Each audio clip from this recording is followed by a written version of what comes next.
In the tapestry of life, where every thread holds a story, America in Black and White emerges as a haven for the voices echoing through the heart of our communities. In this podcast, we wade through the rivers of our collective experiences, celebrating the vibrant hues of change brought forth by the whispers of hope and the roars of action. It's more than just a conversation. It's a journey into the heart of our society, illuminated by the light of those daring to dream and do. Join us, and let your voice be the melody that guides us toward a dawn where every color finds its place in the masterpiece of our shared destiny. Together, let's paint a future brimming with the positives that dwell in our minds and the actions that shape our world. Good evening, ladies and gentlemen, and welcome to another episode of American Black and White. I'm your host, Charles King, and let's get this started.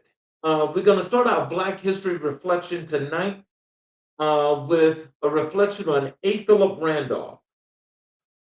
A. Philip Randolph taught us that economic justice is a cornerstone of civil rights. As the architect of the Brotherhood of Sleeping Car Porters and a visionary behind the March on Washington, Randolph understood that dignity begins with opportunity, the opportunity to work, to earn, to build, and to rise. He believed that when people gain access to employment, financial literacy, and entrepreneurship, they gain the power to transform their families and communities for generations. Tonight, as we welcome Immanuel Ivey, a man who has spent more than 2 decades building pathways to economic mobility, workforce empowerment, and community restoration, we honor Randolph's legacy. Emmanuel's work stands firmly in that lineage, equipping people with the tools to rise, reclaim their futures, and rewrite their stories. Now, to jump into introducing our guests. Welcome to American Black and White, where we elevate the voices shaping our communities, challenging our systems, and building the future one life at a time. Tonight, we focus on a leader whose work sits at the intersection of empowerment, opportunity, and transformation. For more than 23 years, Immanuel Ivey has been a force in workforce development, entrepreneurship, financial coaching, youth empowerment, and community ministry. His leadership is not theoretical, it is lived, practiced, and rooted in service.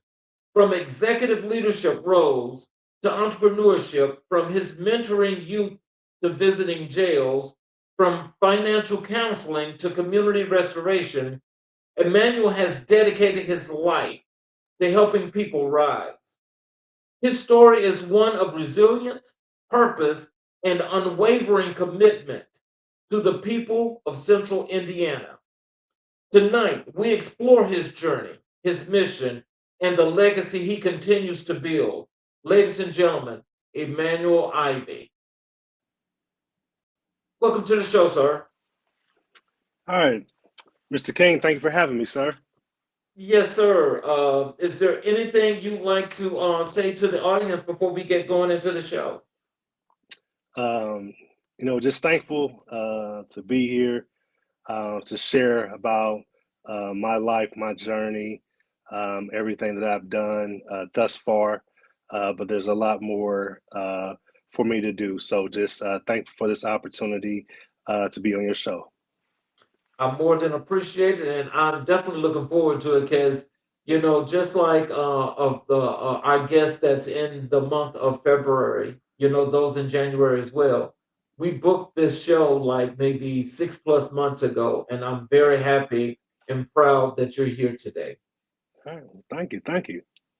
Let's start with, as I say, I like to let people get the opportunity to learn a little bit more about you, to get comfortable with you before we talk about all the work that you're doing. Let's Mhm. talk about what were your early experiences that shaped your passion for service and community development. Um, well, to be honest, I kind of stumbled in it. Um, when I was in college. Went to FAMU, Florida A&M University. Was there for 2 years, and then got into some trouble. Got locked up. Was on probation with the state and the school, and my mama said, "Get your butt back home." So transferred to Indiana State University, where I got my undergrad in marketing with a specialization in advertisement, and then went on and pursued my graduate's degree in human resource development. So with that, when I was there, me and one of my guys, we started a promotional entertainment company. So we would throw parties on campus, off campus, in clubs, promote other parties and events. Did rap battles, and so we actually threw a party on our homecoming weekend. Now, if I was smart, I would have threw it the weekend before because nothing was going on. But I threw it on that Friday night where like all the sororities, fraternities had their party as well. So from that, we just made enough money just to pay all of our expenses, and that was it, literally. So I was feeling down, feeling bad. I called my mother up, and she was like, "Well, God don't want you to be throwing parties and have everybody drunk and high." I said, "Mommy, you're right." So she was like, "Give back to the community." So I said, "All right." So homecoming was actually um, around Halloween that year. So of course, the next holiday is Thanksgiving. So I actually teamed up with the church that I was going to at the time. Um, hmm, I'm sorry, I'm a little nervous.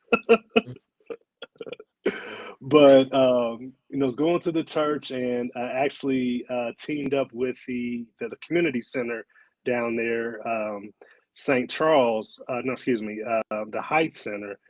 And then from there, we collected food and did a food and turkey drive for the town or city of Terre Haute.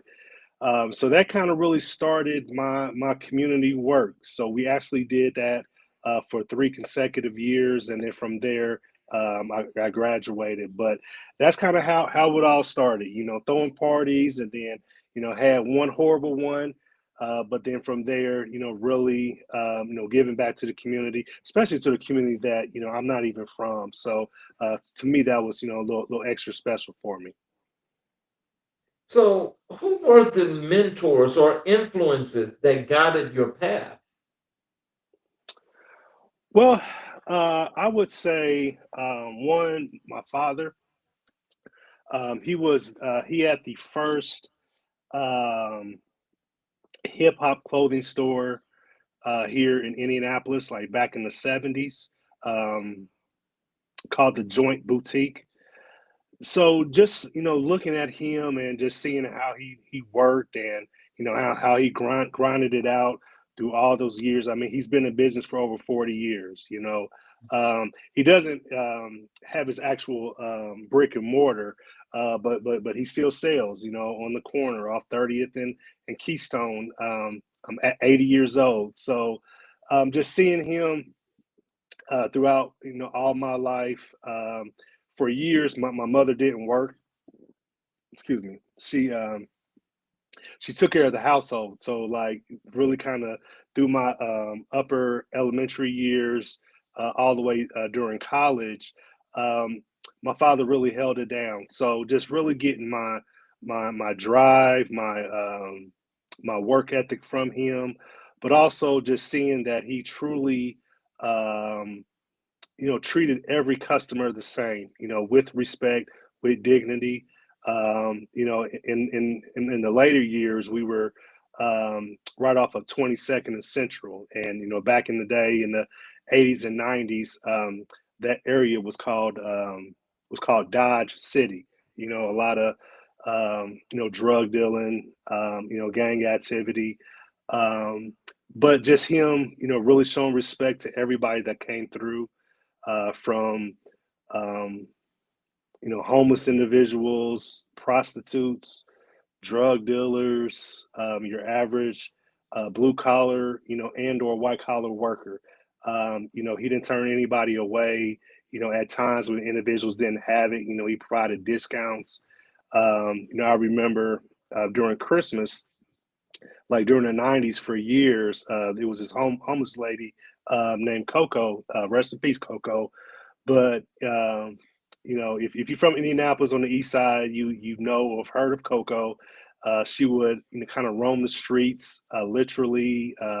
You'll be parked at a stoplight, and she'll come up to your car, ask for money. But in saying that, every I'm not gonna say every Christmas, but a lot of Christmases during the '90s, my father would feed her. I mean, he'll of course close his shop, but he'll be there, and she'll come, and I mean, he'll feed her. So it's just like, wow, just kind of seeing my father do that without like nobody knowing. I mean, it wasn't like he was broadcasting that he was doing this. It was like, all right, come up to the shop, and then also with having a clothing store and it being popular. Like during Christmas time, like people would try to break in. So they'll break windows. My father had bars on the windows, so they really couldn't get any merchandise or anything, but just the hassle of having to board it up, and then paying the extra expense to get it fixed. But just to see every Christmas he would do that, just like, man, that really stuck with me through all these years, and that was like 30 years ago. So, what did you learn or get from your father for the example that he set in the leadership, the structure, the business discipline, the ability to continue to raise and do his business throughout what could have been chaotic situations? What did you learn from that? Um, I learned that no matter what happens or what goes on within your life, you have to keep pushing forward. There's always going to be obstacles and barriers that you may face, and with that, my father faced plenty of barriers. I mean, there were times where we did not have a Christmas. We didn't have gifts. Now, with my mother did say at times when me and my siblings didn't deserve it, just because our behavior at school or at home. But I know that there were times where we didn't have a good Christmas as far as sales, from my father's shop. So just having to sacrifice those times throughout my life, but understanding that you know um, I mean, that's temporary, especially just getting gifts on Christmas. Christmas is much bigger than that. For me as a believer, that they, state that Christ was born or is a representation of that. But at the same time, just knowing the real reason for it, to love others, to give, rather than to receive. But really, ultimately, just sacrificing, his time, his labor, for the community, but also for our family. Mm. Well, we got there's a comment here in the chat. This is from Misha. She says, "Blessings to host and guests. Thank you for tuning in, Misha. Is there anything you'd like to say to the guests, to the audience? Is there anything you'd like to say to that?"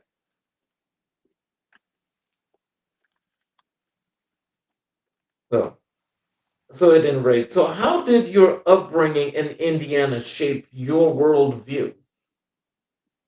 Wow. So, growing up in Indianapolis, Indiana, I was born in the '80s. Grew up in the '90s. Um, the landscape back then was primarily black and white. You had your Hispanics, Mexicans, South Americans, but they were kind of um, like designated in certain areas. So the world to me, honestly, for years was just black and white. I didn't until I went to college down there, FAMU, was when I realized, hey, there, are more individuals in this world than just black and white people. Also, I had to know and understand that um, just because you speak Spanish doesn't mean that you're Mexican. So, in Florida, you have Cubans, Puerto Ricans, Dominican Republicans, all types of people from South America. So that was very eye opening to me because I just thought everybody that was brown skinned and spoke Spanish was Mexican. It was very ignorant of me, but at the same time, I mean that's where I came from, and that's all I knew. Um, but from there, coming back to Indiana, going to Indiana State in college, I did recognize that all black people aren't good and all white people aren't bad. Going from coming from a historically black college to now at Indiana State at a PWI, I had a lot of cool white friends, from the countries, from the country of Indiana. There's a few like big cities, I would say, in Indiana. You have Indianapolis, the biggest city. Then you have Fort Wayne, and then you have like the region up in Gary, Indiana, East Chicago, and Hammond. So that's kind of where a lot of black people are. But the rest of the state is very rural, a lot of small towns. But unfortunately, a lot of sundown towns as well. So, living in Indianapolis, you have sundown towns in Hamilton County, and that's north of Indianapolis, and then Johnson County is south of Indianapolis. And there were some towns in that you either couldn't go to or drive through, or you better be out by 6 o'clock or when that sun goes down. So, experiencing racism was very prevalent in Indianapolis with the cops, but also going to Indiana State, going to a town called Terre Haute. There was I think it's like West Terre Haute, where you're not supposed to go to, and if you do, you better either just drive through or go in and out. So that's kind of what my experiences were. But at the same time, I love my city. We call it Nap or Nap Town. And still to this day, there's a lot of opportunity. You just got to really search for it and seek it out. Well, it was kind of like well, you was probably most likely was reading my mind because I wanted to ask you if you could give us a comparison of being in Tallahassee, Florida, Mm. Terre Haute, Indiana, and Indianapolis, Indiana. What were the differences, and how did you take on those experiences?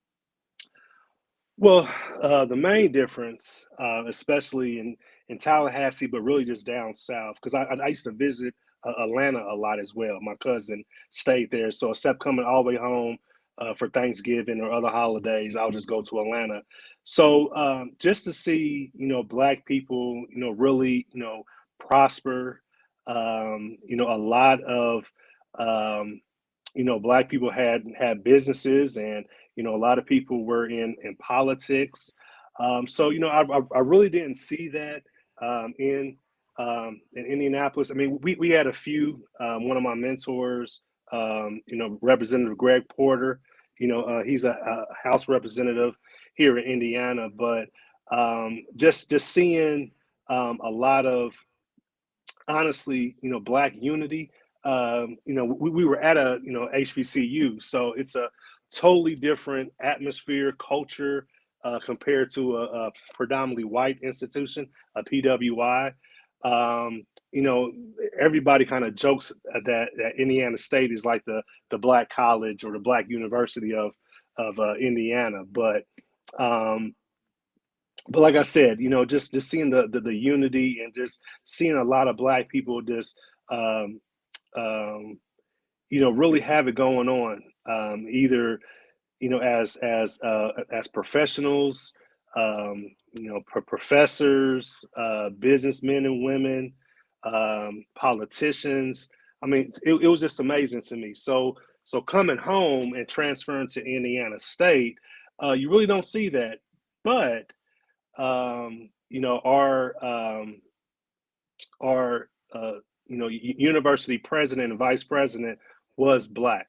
You know, so they were my first black president. You know, outside of President Obama. So it was good to see that because, like I said, in Terre Haute, Indiana State is a PWI. So just to see them, as far as the student union and them getting voted into the president, vice president of Indiana State was really remarkable. Um, but then, understanding that, they say that Indiana is like the little Mississippi, you know, it is stated that the KKK was formed or based out of Indiana. I mean, it was to the point in the 1920s and 30s where the mayor of Indianapolis to several mayors around the state were involved in the KKK and were members, and the governor as well. So when you have politicians and regular your average Joe, in that an organization or their cult or whatever it is, it does say a lot, about the state and the issues and the barriers that we've had as Black people in Indiana. Well, Misha just put another comment here in the chat, and she says, "This is a great conversation.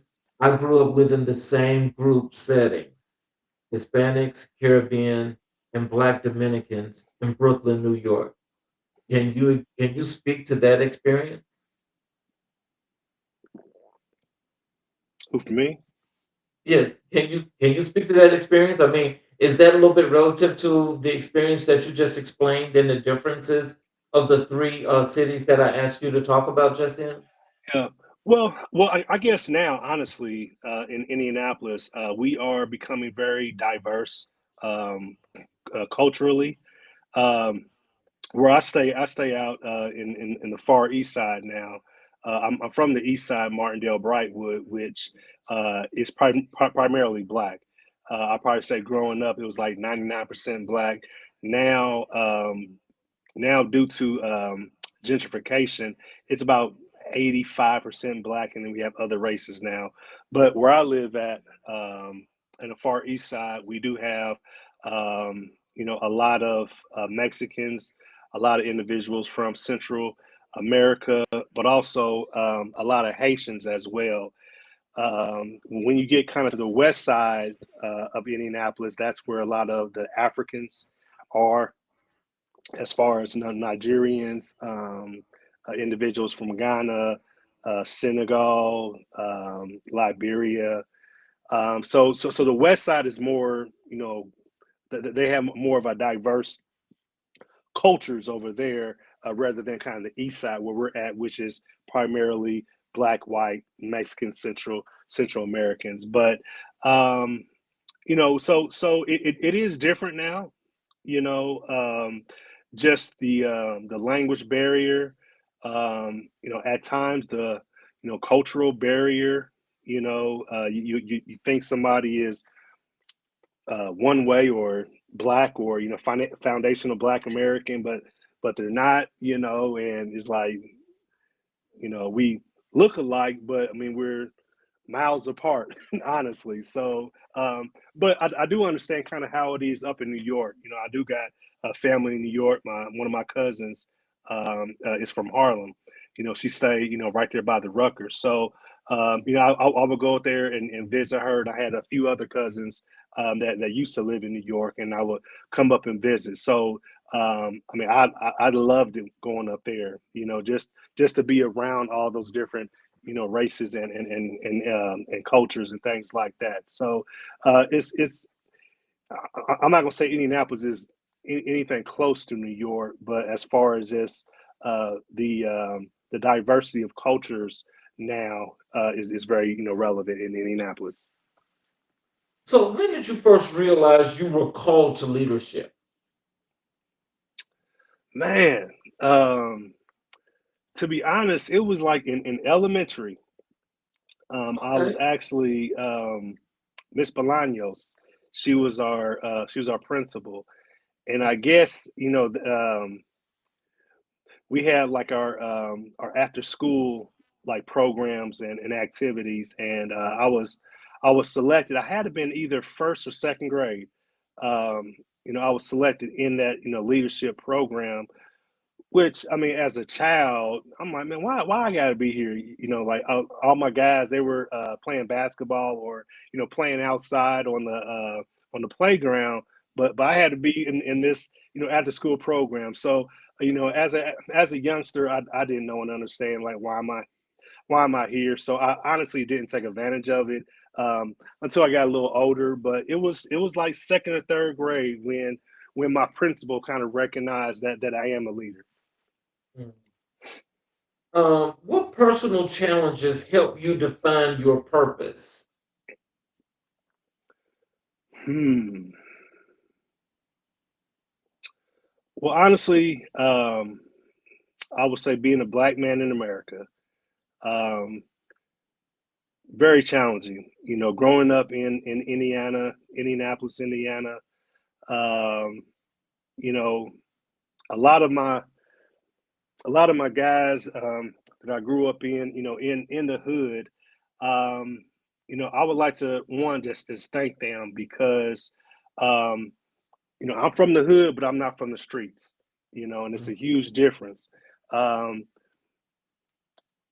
my guys, on 16th to Arsenal was in the streets, but they really, encouraged me, not to, sell drugs, not to, really get involved in the gang culture.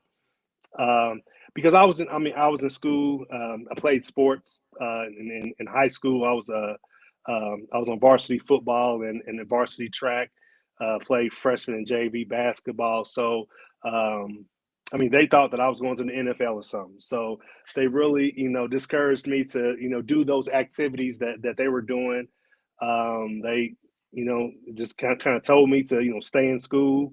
Don't act um, or be like us. So for them to do it and say that back then in the '90s, where this the crack era, I mean, it was bumping, and everybody was doing it, and but to encourage me not to, but to kind of stay on that straight and narrow path, I give a lot to them, for doing that, because unfortunately, a lot of individuals who grow up in the hood don't have friends that encourage them to be positive, rather than, hey, let's do this, negative things and activities, to impress others, but also, just kind of how the environment was, unfortunately, back then.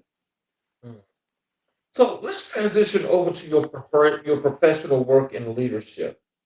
Mhm. What does your role as executive director of Edna Martin CBDO LLC entail? Yes, so CBDO is an acronym for Community-Based Development Organization. So with that, I oversee our affordable housing, community, and economic development for Martindale Brightwood, and that's the community that we're in. Um, Edna Martin CBDO is actually a subsidiary of Edna Martin Christian Center. So Edna Martin Christian Center is a full service, full full social service entity or organization. We have a child care 6 months through 5 years old. Then we have a youth programming from kindergarten through your senior in high school. Then you have your adult programming, which I used to oversee, which we have, trainings, reentry, entrepreneurship, workforce development, and education. And then we have our senior programming called Senior Angels for individuals 55 and up. So, in saying all of that, the subsidiary came out of what we call our quality of life plan. So, with our quality of life plan, there are 10 pillars It's arts and culture, education, um, economic development, environmental justice, health and wellness, housing and infrastructure, neighborhood engagement, public safety, workforce development, and youth engagement. So we update our quality of life plan every 5 years.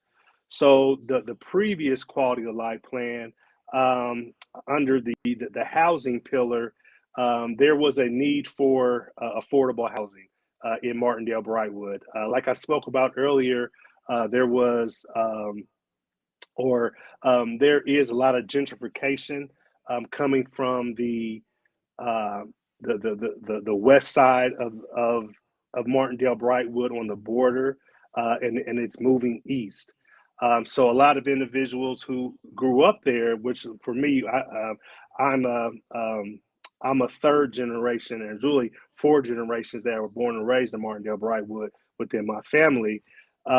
Individuals that I grew up with, their grandparents are, being priced out, and or can't pay um, their property taxes, or if they do pay their property taxes, they can't, fix their home up on small maintenance or repairs.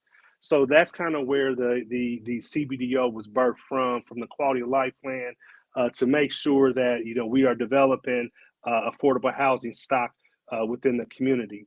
Now there are additional entities that do affordable housing as well. We have the Martindale Brightwood CDC. We have a organization called Intend Indiana, another one called INHP. But even though that we have three additional entities that develop affordable housing within Martindale Brightwood, there's still a major need for it. So that's where I come in to help and develop that. So we currently develop, we do full renovations and new builds as well. So that's kind of how this organization has came about, but also kind of just with the community development aspect of it. I do oversee now our quality of life plan. So, like I said, we have 10 different pillars within the plan, and we have and the plan was actually developed by the residents, community partners, and stakeholders. So this plan was updated back in 2024. It took about a year and a half to update it. And then from there, in the first quarter of 2025, we actually got our plan city certified. So now the city of Indianapolis recognizes our plan. So we just can't have anybody coming to our neighborhood to develop or to try to take over. These are our goals and strategies for the next 5 years from 25 through 2030. And these are the residents, these are the community partners and stakeholders that drive the goals and strategies for the next 5 years. So that's kind of what I do and oversee as the executive director. So, so as that new plan has been implemented, and I'm sure now it's working its way through the system, what is it that your community people, the people that this is meant to help or to impact in the best way, what are some of the things that you can tell them at this point? What to look for, what to be mindful about, but also how can they succeed? And I'm sorry, I didn't hear the first part of the question. So is that the residents Yes, or the people out there in the communities, how can they benefit from, what should they be listening for? What can you yeah, tell them? Well, how they can benefit from this, how they can grow from this, how they can succeed with this, and what should they be looking for? okay. So first, in order to benefit from this quality of life plan, you have to be engaged. Um, at the Martin Christian Center, we are one of the oldest um, um, black led organizations in Indiana. 85 years, and one of the biggest as well. We have over 80 staff, and our budget is roughly about 7 million a year. So we didn't want to like develop the quality of life plan and everybody community say, oh, that's Edna Martin's plan. No, we were very intentional about one, having a third party come in to kind of facilitate the plan with town halls, with focus groups, with advisory committees and things like that. But also we really wanted the residents to be involved and to share their concerns about the community, but also what goals that they would like to meet and obtain. So in saying that, if the residents are not engaged, then the plan will do nothing for them. So that's kind of one of my goals now, is like our theme last year and this year is hello neighbor.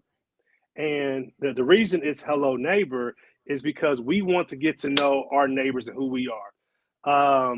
Me growing up in Martindale, Brightwood, we knew our neighbors. I mean, it was like on my street from 15th and Arsenal to 18th and Arsenal, it was like everybody's grandma's house, and like kind of how our neighborhood is not structured, but the houses, like a lot of them are doubles. So the grandmother will stay on one side, or the grandfather, and then the mother and the children will stay on the other side. So that's kind of how from 15th and Arsenal to 18th and Arsenal, that's how it is. So a lot of us grew up there, but as we got older, we moved out. But now Martindale Brightwood is real transit. So a lot of people when I grew up like owned their homes, but now those homeowners are passing away, or gentrification is coming in and they're giving people pennies on a dollar for their properties. So in saying that, we don't know the residents or our neighbors like we used to back in the day. So really kind of informing them on, hey, this is the quality of life. These are the goals that you all said, or some of you all said that you want to do. Now, these are the entities, the companies, the organizations that are in charge to fulfill, this actual plan. So like, for example, one of our pillars, um, one of our pillars is environmental justice.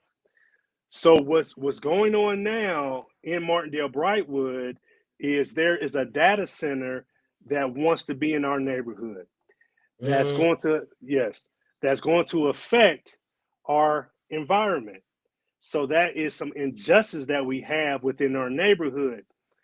The city did not think that we were going to organize and come together. We have organized and we have come together to dispute, and we do not want this data center here. It is going to affect our property taxes. They're going to increase. It's going to affect our electric bills. The site that they want to build it on is a brownfield, which is contaminated. Now, in Martindale Brightwood, back in the 60s, there was a lead plant that blew up. For 2 days, there was black smoke in the air for 2 days. Oh, That wow. smoke came down and affected a lot of people's soil. So they couldn't even, because back in the day, in the 50s, 60s, and 70s, they were growing their own food in their backyard. Yes, sir. So now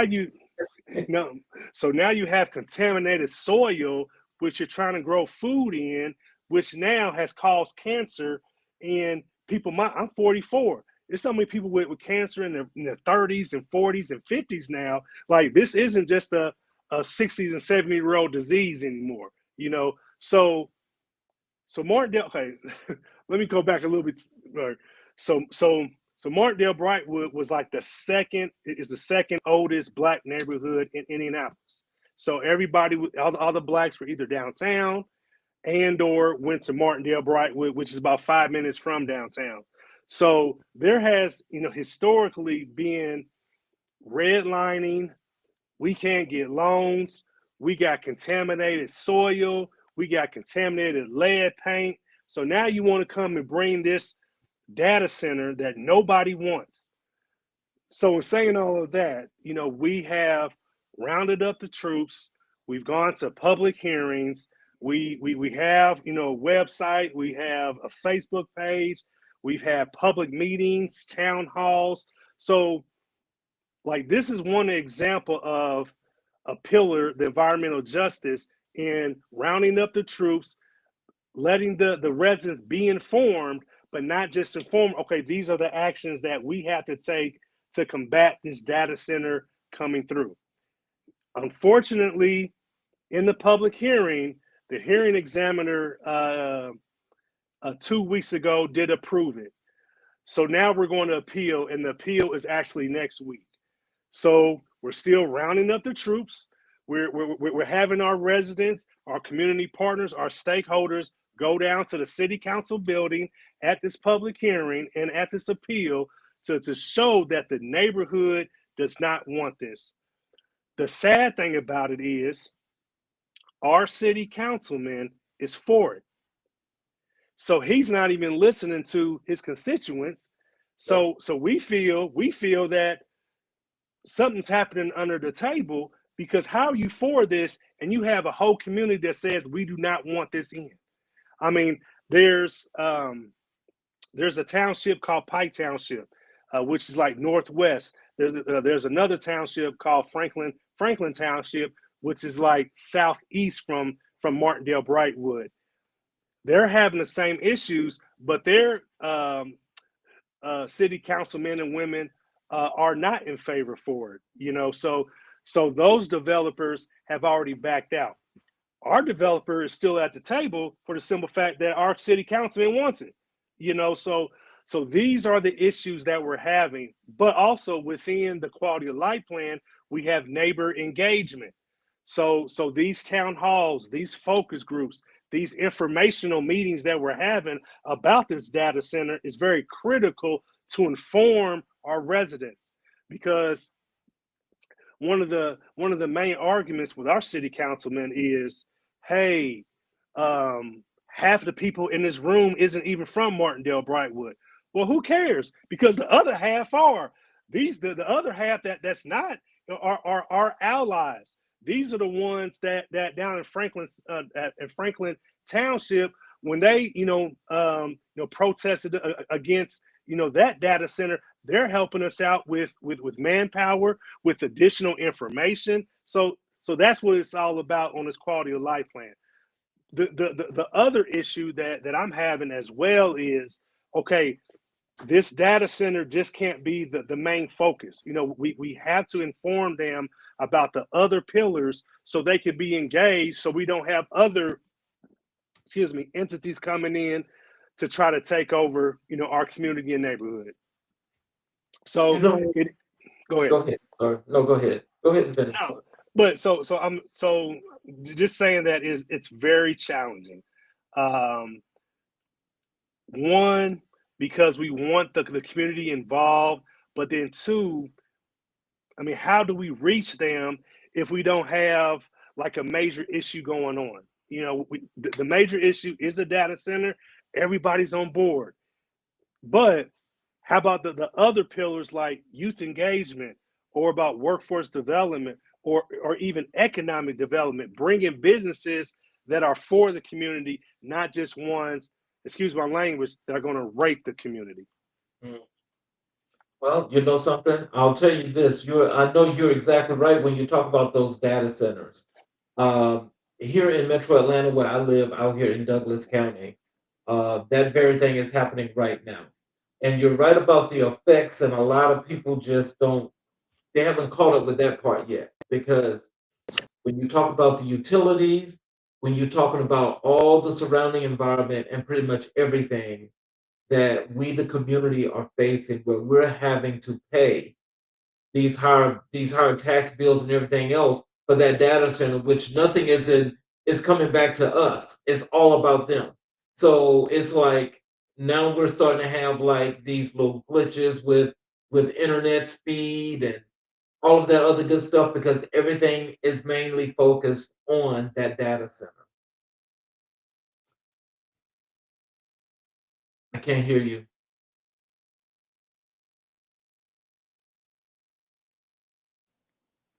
Okay, can you hear me now? Yeah. Okay.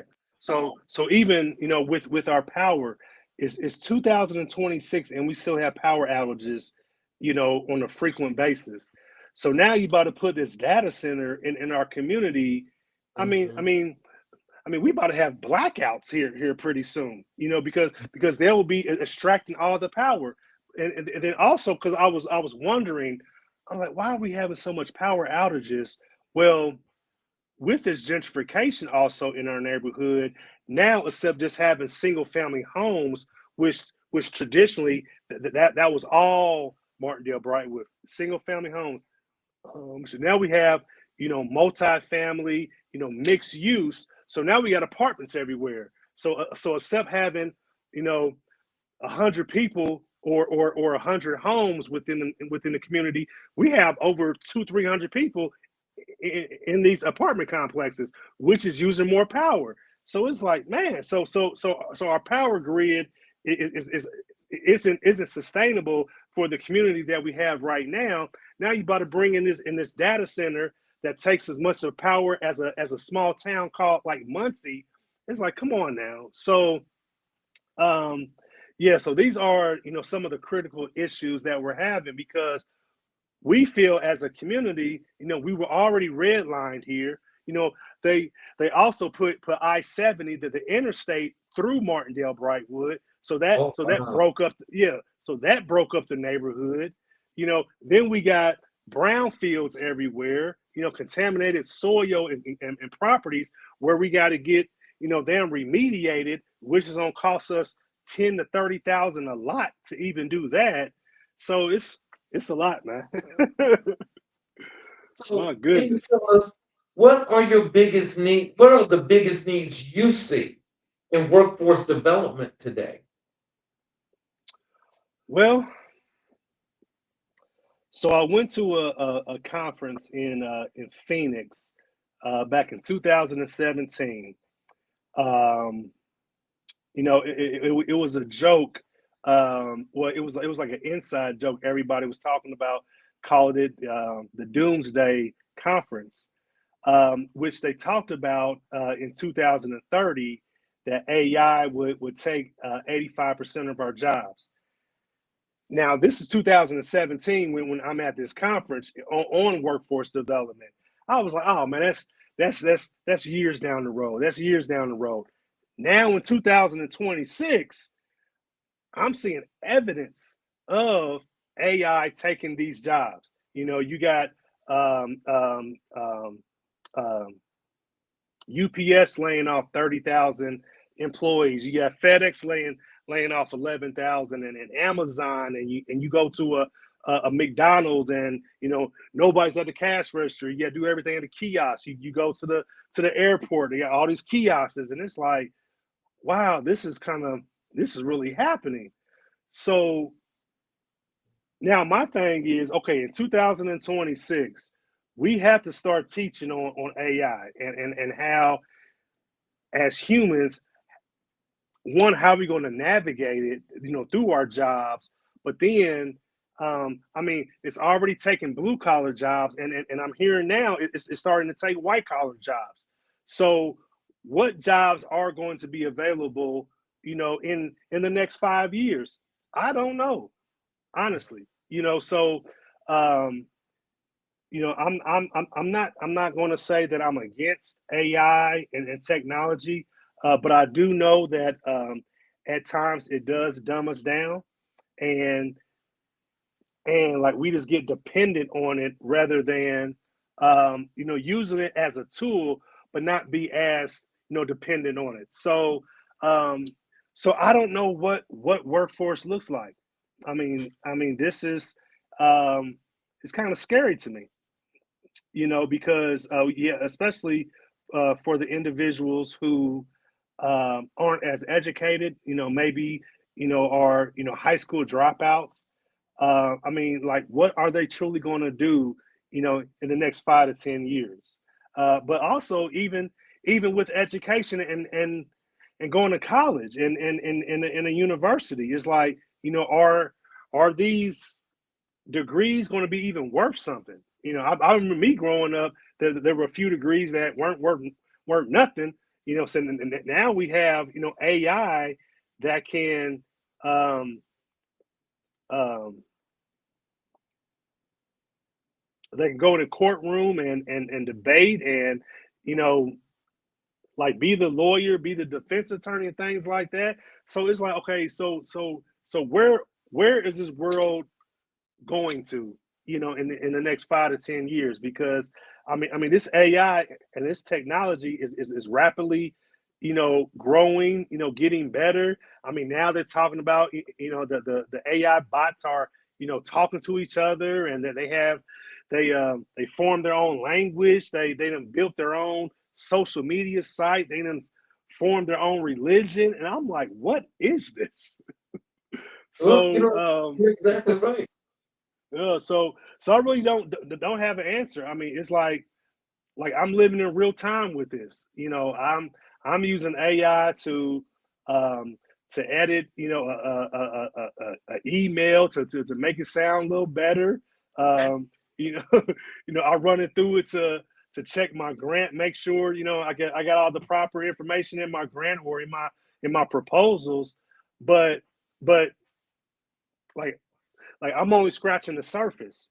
So I guess one, we need to just know and understand AI, embrace it, but don't get fooled or bamboozled to think that it won't take your job, or I mean, and or do other things. So I mean, I'm not a conspiracy theorist at all. But at times I do go down rabbit holes, and some things that I've seen on TikTok and on YouTube. It's kind of scary. Well, So. you have a right to do that if you know the truth, because it's concerning, because there's so much in going into using AI, and some people are not using it properly. Some Hmm. people are not using it efficiently. Hmm. And so just with that, it's just so much to it that it takes so much time. But as Yes. you were just mentioning this, so like when it comes to the people that you work for and you served in your community, how do you approach building programs that create real impact? Well, um, one thing about me now, I used to be a person. Um, I'm very task and goal oriented. That's kind of just my personality, who I am. So early in my career, it was all about reaching the goal, reaching the goal, reaching the goal, and then I kind of moved now towards best practice. So I reach my goal, but then I evaluate the program or the training, but then from there, from the results or from the survey, now looking at best practice, and the reason I look at best practice now is with best practice, I can share it with others so they can implement it and they can apply it, to their programming or to their organization. So that's kind of where I'm at now, making sure that we do good evaluation, and then from there, okay, how can I share these outcomes and these results to others so they can develop and implement programming, like what we're doing now, but also, extracting others' best practices to make our program better. Um, so that old saying, each one reach one, each one teach one. That's kind of what my philosophy is, because I mean, just with technology now, what we were doing 5 years ago, we're not doing now, or even what we were doing 10 years ago, you know. So in program development, it's like, okay, we we have to continue to educate ourselves, to learn, because we we can't be stuck in the past or doing old practices. We have to be current in what we do, but also and how we're learning as well. So that's why it's like I'm not against AI or new technology, because I mean it's just part of this world, but we still have to integrate ourselves with it so we can move forward within the 21st century. So in saying all of that, you know, um, doing a good evaluation of program and training, but also taking that information, making it best practice so you can share it with others. So, but again, just sticking a little bit more here with what you were talking about with the workforce development. Um, can you tell us what skills are most essential for individuals entering today's workforce?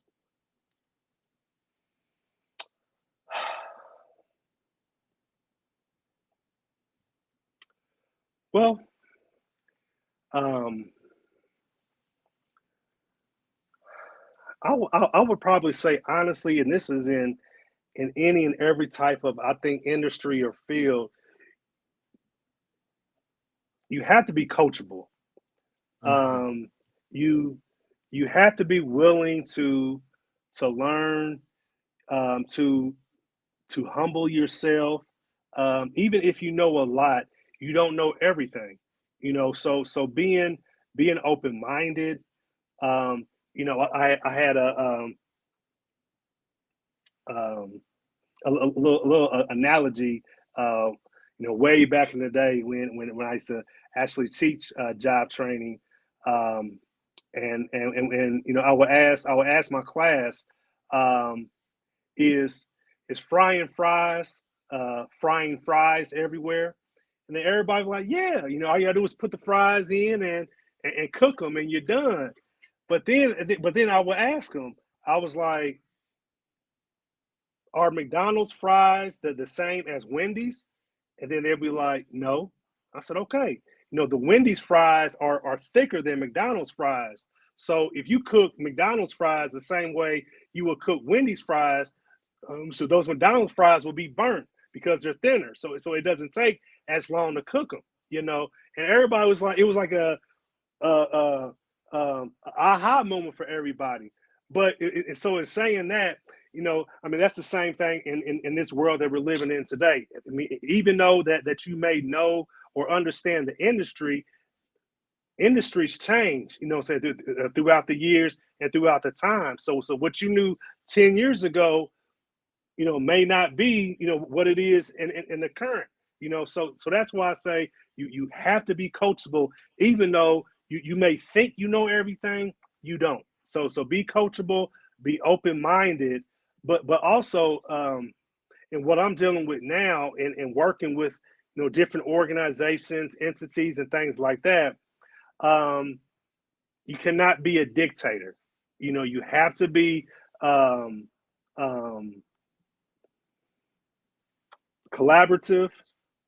You have to want to work with others in the nonprofit world now, especially in Indiana. I don't know, well, in Indianapolis, um, like we have our funders that we get, that we provide grants to get funding. Now our funders and foundations are going after the same grants. You know, so that pot of money that we would get, 10, 20 years ago, we're getting, one third of it now, or one fourth, or even one fifth of it, you know. So we can't sustain like that as an organization. So now we have to look at, okay, who's out there either doing the same work or doing different work where we can partner with, except for us trying to do everything now. So that's kind of how the landscape is. So it's saying, and taking it back to the workforce, you know there's going to be times, at your job where you're going to have to collaborate with others. You may have the best idea, and your best idea may have been proven, that it works.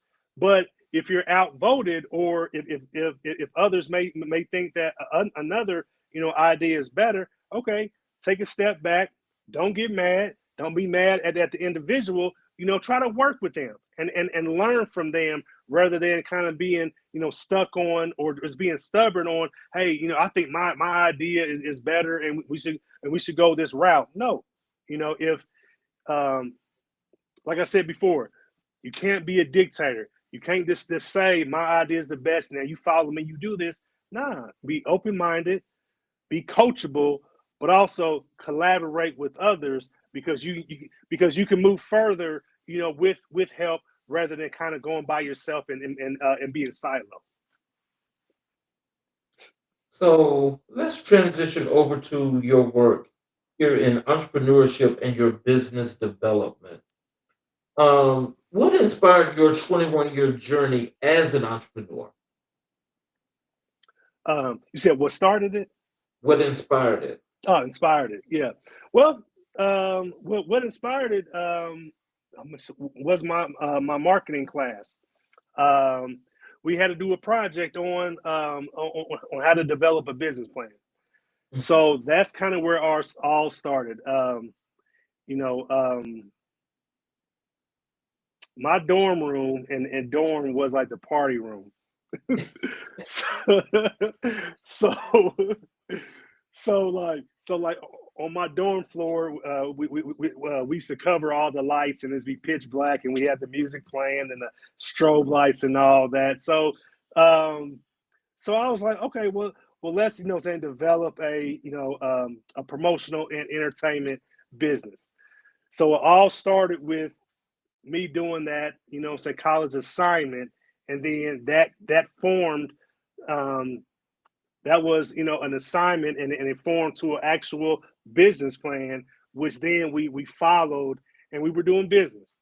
So like I said earlier, we me and my guy Bradley Stewart had CNC Productions. So we would throw parties on campus, off campus, rap battles, basketball tournaments. We will host. So that's kind of really the inception of it. It started from a class assignment to, hey, this is how business works. I'm learning, and then we just implemented everything through our through our business plan. So, how do you help aspiring entrepreneurs turn ideas into sustainable businesses? Well, from my experience, facilitating trainings on entrepreneurship, doing business coaching, it all starts with market research. Um, Unfortunately, in our community, we kind of just go out and do business blindly, um, or we have friends or families kind of hype us up or geek us up, say, oh, you can cook real good, go ahead and start you a restaurant. And you know nothing about business, you know nothing about the restaurant business. And it's like, hold on, pump your brakes. Okay. Research what industry that you are actually going into. Understand who's your target market. Understand who are your competitors. Understand what are your price points. So we just don't do that as a community at times. I probably worked with over my years, hundreds of entrepreneurs, and I would probably say about 80% of them did no market research. They just did it because they know how to make some money, but also it was more of a hustle for them than a business. And with me, like, I don't want to grow your business. I want to grow your business acumen. I want to grow your mind because anybody. So when you are a business owner and your business fails, at times you don't know what to do because you were just a business owner. I want you to really have that business acumen so you can be an entrepreneur. So if one business fails, then you can do additional research to start another business, do additional research to start another business. So for me, I'm a serial entrepreneur. In college, I had the entertainment and promotional business. But then from there, when I graduated, that's when I started my consulting business and doing business coaching when I first started. But then after that, working in nonprofit for over 20 years, shoot, um, I started to add additional services like grant writing, proposal writing, program development. So I started adding services, and then from there, me and all my siblings came together and my cousin, to start a food service business, which we had food service. We did catering, and we had a food truck, and then from there, I met my wife, got married. I said, man, I can't be working 40 days at my job and another 40, 60 hours on this food truck and this food service. I got to stop something, so I stopped the food service business. And then from there, I really picked up my consulting businesses and my consulting business back up again, because it was more of a lighter load on me, because I didn't have to, because with the food service business, we would go out of town to different, festivals and different events, throughout the Midwest. So I'll leave Friday. I won't come back to Monday morning, 2, 3 in the morning, and got to get right back up at 9 in the morning, go to work. So I had to pivot and shift that. And then now that I'm in the development business, I have property, and for 8 years, I didn't know what to do with it, because I was green. I didn't have, development experience. Now that I'm 3 years in, in development, rehabbing and doing full renovations and doing new builds. So, oh, okay. Well, I think I may start me a development business now. I already have property. Me and my wife want to own additional property and so try to get in real estate. So, hey, now this is my platform, for that. So, so in saying all of that, understanding your market, doing the research, understanding your customer, what are the price points for your product and or service, but then educate yourself on different industries. So if this fails, then you still have opportunity over here. Mhm. So, what are some of the things that you would like for people out in the audience that are watching to get in the gist of what you were just speaking about, that entrepreneurship, ability to get a grasp on business and how to handle Uh, you're asking me that one more time? I'm sorry. it? What are some of the things that you like for people out in the audience, especially those that are in your area that you help support? What would you want them to learn more about entrepreneurship, how to navigate it, especially in some of those difficult situations? What are some of the nuggets that they should get from what you was just Yeah. just mentioning about your experience? Yes. Um, Whatever will go wrong will. So prepare one for failure. Um, I had a formula that I would teach in my class for entrepreneurs, but also in the workforce, and that is X plus Y equals Z, and that is one, you learn from your mistakes, and then from learning from your mistakes, you improve from your mistakes. And then if you improve from your mistakes, then you will be successful.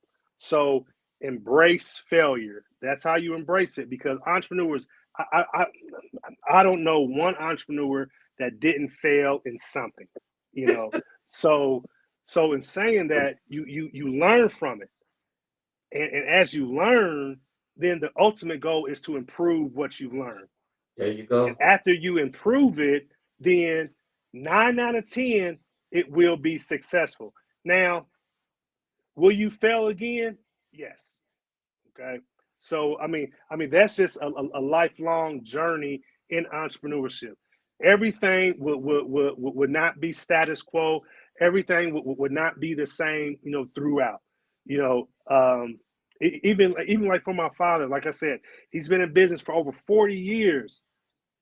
But the height of his business was all through the 80s and into the mid 90s, you know. And then from there, things started to decline. He moved in different stores and different brick and mortars. But at the same time, he didn't give up, and he hasn't given up. My father is 80 years old, still selling clothes, even though that the market has changed, even though people are purchasing, like me, purchasing clothes online and waiting for them to be delivered, but he doesn't care. He's gonna go out there, sell his clothes, rain, sleet, snow, sunshine. So understanding that plans may fail, so definitely have that backup plan. Just not have an A plan, but have an A, B, C, D, E, all the way to Z. Because you never know what may hit, but also what may be a failure. So learn from your failures, improve from them, so you can be successful within the long run. But also, if your main focus is just getting money, I would advise you to get a job, because at least in a job, you get paid every 2 weeks. You got some guaranteed money. Okay. Your focus shouldn't just be getting money, because anybody can just get some money. Your focus should be for the love of this business, for the love of this product or service. So if and when you don't make money, you won't just fall out and quit, because there are going to be times, there are going to be seasons within your business that the cash flow may not be there, the inventory may not be there, you physically may not be there because you may be sick, you may be out of town at a funeral or anything. So if your focus on is just making money, then I would recommend just get a job. But if your focus on you want to make change, you want to improve yourself, your family, and your community without making money, then that's the business that you should be in. But do that market research so you can be successful. Mhm. So let's talk a little bit about your youth development and community engagement. What drew you to youth development early in your career?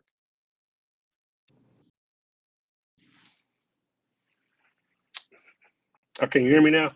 You hear me? Yeah. Okay, I was I was just switching asking you out. what. Go ahead. I'm So, sorry. what drew you to youth development early in your career? Yes. So um, I was actually in college. Broke, didn't have no money, and I finally got a job at Red Lobster. Me and all my guys. It was probably about 5 or 6 of us, but we got the job like towards the end of the school year. So basically, school was out, everybody went home, but we stayed down there to work. Unfortunately, at the time, we were homeless. So we was kind of living out of my guy's trunk. Um, but we got a job, and we would get paid weekly. So from there, I called home just to check on my mother and my father, see how they were, and she was like, "Man, I ain't heard from you in 3 4 weeks. Where you been?" I'm like, "I'm down here working." So at the time, the church I was going to, we had a summer camp. Um, so my pastor, he wanted me to be a camp counselor. So I was like, all right, cool. So I got a job back at home now for the summer. So they did say that when I come back from the summer break, then I'll still be able to work there. So I was like, cool. So I went home, and that kind of really started my journey in working with youth as a youth counselor. So I started that back when I was probably about I say about 20. And then from there, I worked as a youth counselor for back-to-back summers. Then I had an opportunity to work with another, because at the time as a youth counselor, I was working. They were like they were 9 and 10-year olds, so like fourth and fifth grade. So like I said, I did that for 2 years, and then from there, I was an intern at a program called Bling, and that was an acronym for Business Leadership in the Next Generation. So we would so that was my first stint in teaching individuals or youth how to start and operate their own business. Um, so with that, I went from an intern, and the next year I was staff.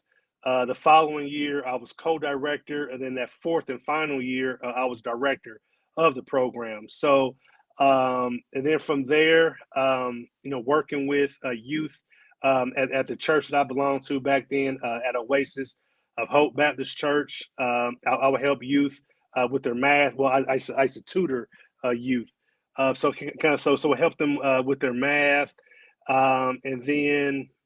Um, and then from there, just really, had an affinity to really help and develop youth.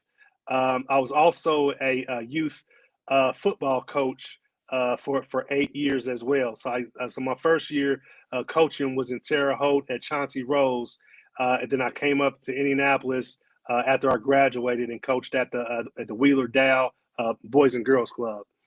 Um, so yeah, so just starting off as a camp counselor, then working with youth and starting businesses, and then coaching, and then currently now at the church I attend, Little Bethel Missionary Baptist Church, we have our Boys Rites of a Passage program where we help and serve our youth from 6 years old through 18. Mm. So, and just talking a little bit here also about your financial coaching and economic mobility. What inspired you to become a certified credit counselor? Well, one, it was part of the job, so thankful to get that certification on the job. But um, you know, my first few years as um, when I actually started my career within nonprofit, I was a job coordinator. So I was that maybe about 3 to 4 years, and then when I actually transitioned to work at the Edmond Christian Center, which now I've been there for 14 and a half years. My first position there was a financial coach. So just having a background in business, it really helped me out, but I still didn't know a whole lot about financial coaching. I mean, I wasn't a financial advisor, but I was a financial coach. So I would help individuals, get their credit together to become a homeowner, but also help them with paying their old debt, or just kind of helping them, budget their money. So this is really kind of being a certified, credit counselor really helped my development and my growth as a financial coach. So very, thankful for that opportunity. And so, so your work there in community service, ministry, and your personal mission. Can you tell us what motivates you to serve in your church as a deacon and trustee? Yeah. So I was appointed a deacon. It'd be 8 years in December, and then I was a trustee about a year or two, after that. So, um, I mean, the great thing about it is, I really wanted to, have a better a better relationship with God. I wanted to do more within the church. Our church actually has a center as well, a community center. Matter of fact, Little Bethel Crosstown Community Center, in which when I first joined, I was kind of appointed, like I was appointed on the board of the community center. And then from there, like I said, I wanted to be more involved, with the church, and my Pastor Shalman Rafford, did ask me and appoint me as a deacon. So going through deacon in training process 7.5 years ago, just understanding more about the church, and kind of like the back end of the church, things you don't kind of really see outside of Sunday mornings, or Wednesdays at Bible study, or Sunday school, was very intriguing to me. And my whole life honestly has a is about service. I don't, call myself a servant leader. I just call myself a servant. Because at times, when you, especially for men, when we add that leader part on it, that's kind of where our egos kind of creep in. So I don't say I'm a servant leader. I just say I'm a servant, and then just kind of everything that I do, I serve. In the nonprofit world and realm, I'm serving the community. As a deacon at my church, the definition of a deacon is a servant minister. So I'm serving, through that way. I had, like I said, a food service business where we had a catering and food truck. I'm serving my customers food. So my whole life truly is about being a servant and making others better, by the way of God and everything that He's done and provided for me. So when we was discussing, bring you on the show, one thing I remember I mentioning to you is that we do Black History 365. Mhm. And when I ask you in Black history, who was the most influential person in your life and career, you said to me, it's your father, Franklin D. Ivey. In the context of Black history, how has your father shaped your understanding of leadership? Well, um, my father, never gave up and or never used excuses for his deficiencies. Like I said, my father's 80. He's old school. Barely graduated high school, if he ever really did. Illiterate, and to see him, um, man, to see him, provide for six children, six of us. Well, it was my oldest brother was killed, but to provide for us, to have every child go to college or had an opportunity to go to college, to have a few of us actually graduate from college, but all of us, had businesses or was in business with each other. So everything that he did and that he taught us, I mean, you can literally see that in every single one of my siblings. And for me, um, you know, I call myself the favorite. and and and and I'm not saying that because they said I was a favorite, but I'm a mirror image. I'm a splitting image of my father and my mother. My father being an entrepreneur, being a deacon at the church, my mother, being a case manager, case manager. She was the manager of the case managers, working in nonprofit, taught Sunday school. I teach and do our boys' rights of passage program at my church. It's I'm literally like a split image of them, but just my father, man, and his leadership, knowing that, I mean, he pushed us to go to school. Even, I always say, my father was literate and went to college, he would have been like the black Walmart, because in our boutique, we sold everything. We sold clothes, accessories, jewelry, incense. My father actually, start going over to Africa in the '90s and doing, import and export.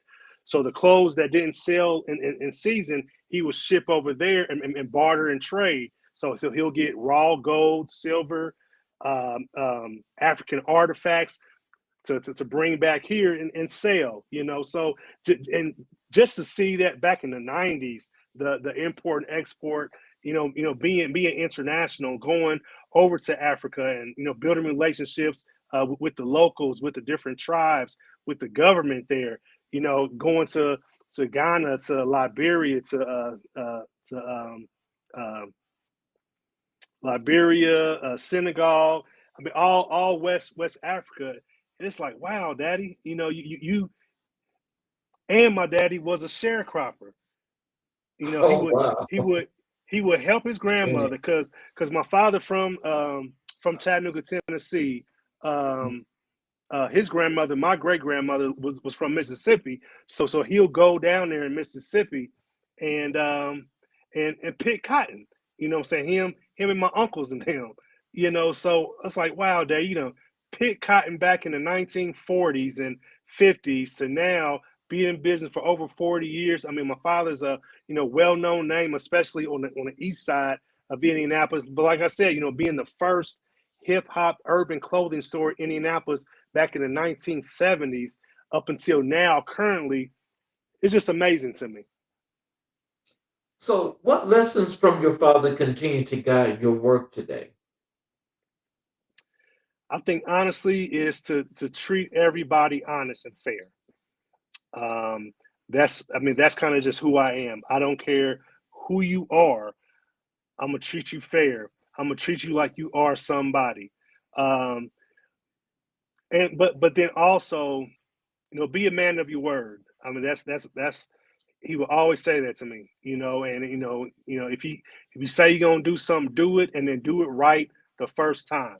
Because when you don't do it right the first time, that's more labor, that's more time, that's more money that you got to spend or do if you don't do it, the first time right. So, be a man of your word, do things the first time right, but then also all you have is your name. That's it. So my father has a good name in Indianapolis, and that's always been my goal. Now, do people, you know, not like me? Yeah. Do people hate on me? Yeah. But I got family that's hated on me. I got friends that's hated on me. You know what I mean? So it's not like kind of what I've done to them. It's just, I mean, that's just life, and that's how people are at times. But really having that good name out there, you know, um, takes you a long way.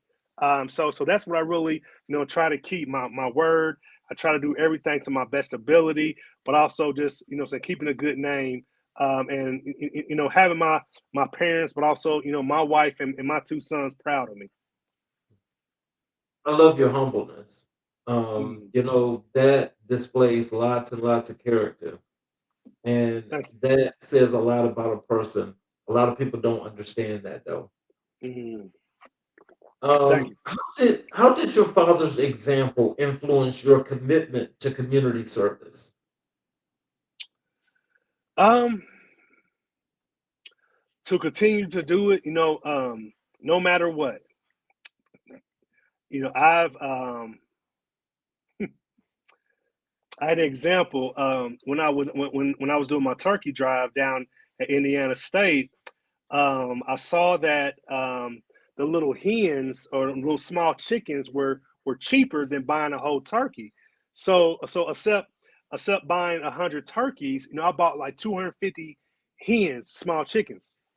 So we in line. I mean, people are lined up. I'm passing the stuff out, and this man said, "This ain't no turkey. I don't want this," and kind of threw it back at me.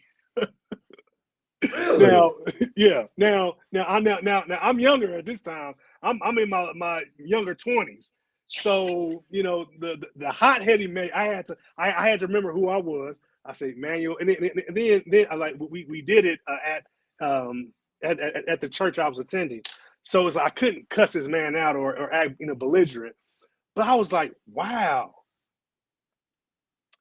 And then, calmly, I was like, "Well, sir, if you don't want this, then I'll just give it to the next person." And then he took it back from me, and this came out.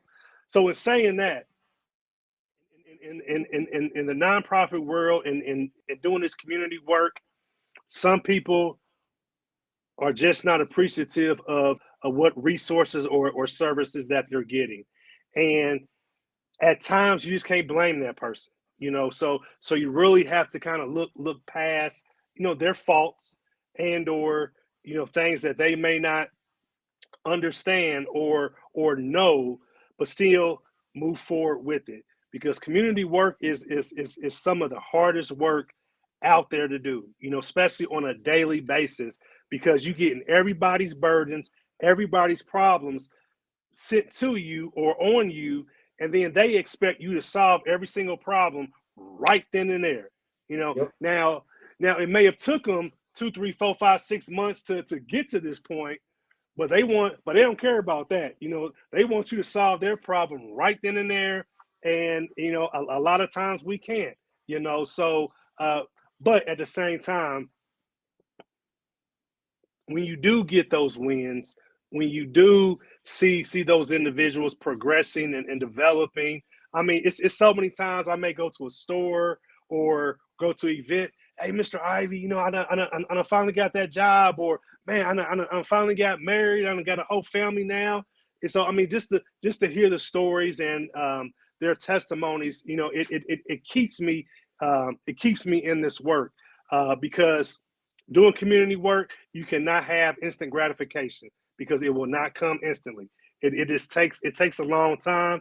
It's a marathon rather than a race. So in closing, what are some words of wisdom and encouragement, you have for our audience, how they can connect with you via your social media, your website, all of that good information that they should know? Um, well, to be honest, just go to my LinkedIn. It's Emmanuel Ivey. That's my personal and business and professional social media. So um, I don't know the link. Just Google LinkedIn and then search Emmanuel Ivey, and then you should find me. You know, got a got this big old bald head, so I'm easy to find. um, but I think at the end of the day, either in business, in a career, in the community, and or in life, things may not go your way or as planned. But what I do say, and what I have said in a lot of my trainings, is one, keep your faith. Like I said, I am a believer in my Lord and Savior Jesus Christ, so I'm gonna keep my faith. Um, but also have a plan, but not just have one plan, have several plans, knowing that plan A, B, and C may not work, but you still got plan D, F, G, Z that you can fall back on. But then last, utilize all of your resources. You cannot do this alone. There's a lot of resources out here that can help you out as an entrepreneur, that can help you find a job within the workforce, but also that can help you, do the community work or be involved with the community. So really search and look for those resources that can help you, your family, or whoever, grow and develop within life, within your career, or within your business. Well, I'd like to say this before I close. I want to thank you for being here and sharing with us not only just your story, but your journey and how you were able to not just display the resilience in being an entrepreneur, but the things to get to this point. Mhm. I think it was so important when you mentioned the part about, you start, you get knocked down, but you keep going, because a lot of people don't realize that, don't understand that. And as you mentioned also, especially with men, young men especially, that ego kicks in and that ego tells you all the wrong things Yeah. at the wrong time. But hey, it's one of those things that when we learn and we keep going, but we keep doing the things that we know that we're passionate about, and we do it. So in doing this closing monologue that I'm about to do, I want to make sure that the audience as well as yourself. I want you to make sure that in just listening to this, that this is about what it is to be a part of the journey that you displayed. Tonight's conversation reminds us that leadership is not always loud. Sometimes it is steady, consistent, and rooted in service. Emmanuel Ivey represents the kind of leadership that transforms communities from the inside out.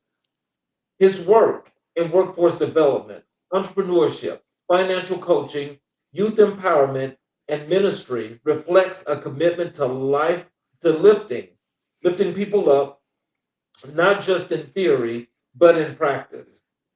and the influence of his father, Franklin D. Ivey, reminds us that Black history is not only found in textbooks, it is found in our homes, our families, and the everyday heroes who shape our lives. As we close, let us honor the spirit of service, the power of opportunity, and the leaders who dedicate their lives to building stronger communities. The work continues, and so does the movement.